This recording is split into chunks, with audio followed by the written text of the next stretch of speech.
네, 안녕하십니까. 오늘 7월 25일입니다. 토요일이고, 말씀의 묵상은 이제 사무엘 하를 마치고 신명기로 넘어갑니다. 신명기. 이게 그래서 신명기를 시작합니다. 이런 멘트가 있죠.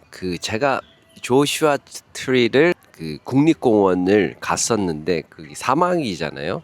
근데 거기서 이스라엘 백성들이 광야에서 40년, 그러니까 11일 걸릴 거를 40년 걸렸다고 하는데, 모르겠습니다. 저는 제 생각에 한 40년 걸렸을 수도 있다라는 생각이 없지 않아 들기도 합니다. 광야라는 곳이 정말 우리가 생각하는 일반 이런 환경이 아니라 정말 다른 그런 삶의 환경, 그리고 또 어떤 지형의 환경, 그래서 지질학적인 환경이 완전 틀려서 그럴지도 모르지만, 오늘부터 시작하는 신명기의 첫 대목이 이제 그런 이야기로부터 시작이 되죠. 모세가 이스라엘 무리에게 선포하는 말이라고 1절에 나옵니다. 이제 1세대가 다 죽고 2세대에게 그 광야 생활을 해보지 않은 2세대들에게 어떻게 하면 이 믿음을 전승시키고 이어서 나가고 그것을 기억하며 행동하게 만들까라고 모세가 이제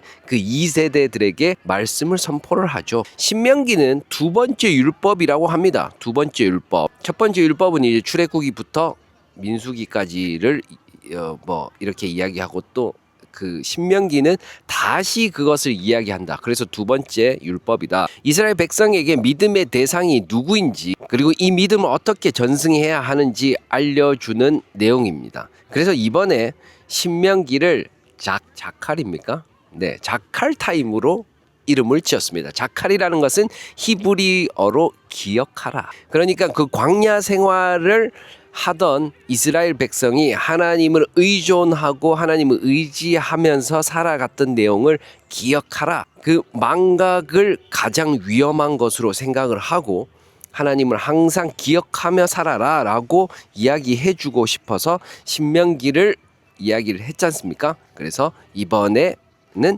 에스라를 이야기할 때는 쿼리 타임, 그리고 사무엘을 하를 묵상할 때는 쿼인 타임, 이번에는 자칼 타임으로 이름을 지었습니다. 그래서 좀 더 들어가 보면 4절에서 7절에 모세는 승리에 도취하지 않고 다른 곳으로 이동을 이야기를 하죠. 이제 거기에서 누구 왕을 죽이고 왕을 죽이고 그랬는데, 이제 하나님이 너희들 이제 호렙산에서 너무 오래 머물렀다. 이제 너희들에게 약속한 땅으로 이동하라 라고 이야기했을 때 모세가 이제 이동을 하는 것이죠. 그래서 익숙한 현실과 작은 성취에 안주하지 않고 약속의 땅으로 떠나라고 하십니다. 그 믿음의 여정도 일관되게 항상 같다면 우리들에게 성장이나 발전 또는 도약이 없을 거라고 봅니다. 그래서 우리의 삶이나 우리의 믿음의 여정이나 우리의 그냥 인생의 여정이나 마찬가지겠죠. 내게 익숙한 호렙산을 떠나서 하나님이 지시한 새로운 땅으로 방향을 돌려 나아가야 합니다. 실제 이것을 내 삶에 적용해 봅니다. 지금 내 삶은 안락한 곳, 내가 이곳에 거주한 지 오래니 라고 말씀하시는 것 같았습니다. 삶에서 같은 곳에, 같은 일에, 같은 사람에, 더 나아가 내 같은 신앙에 본질이 거주한 지 너무 오래돼서 내 스스로의 신앙에 자립을 해버린 느낌입니다. 그러니까 그 이스라엘 백성이 광야 생활에서는 매번 어떤 어려움을 부닥치고 위기에 부닥치고 어떤 곤란, 공경에 부닥쳐서 하나님을 의지하는 그런 새로운 것들에 대한 하나님의 의지.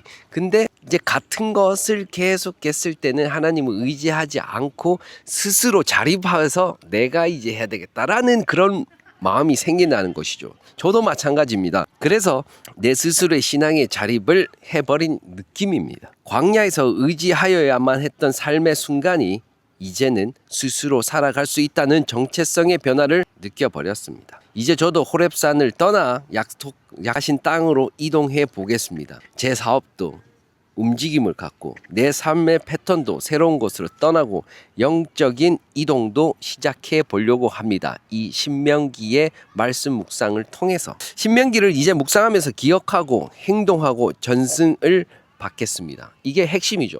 신명기의 핵심은 기억하고 행동하고 그리고 전승. 광야를 경험해 본 적이 없는 내가 그때의 이스라엘 백성의 정신과 경험이 연결되고, 왜냐하면 2세대 지금 2세대들은 광야를 경험해 보지 않았기 때문에 모세가 그 1세대의 그 경험을 설교를 통해서 그들에게 전승을 시켜주는 것이죠.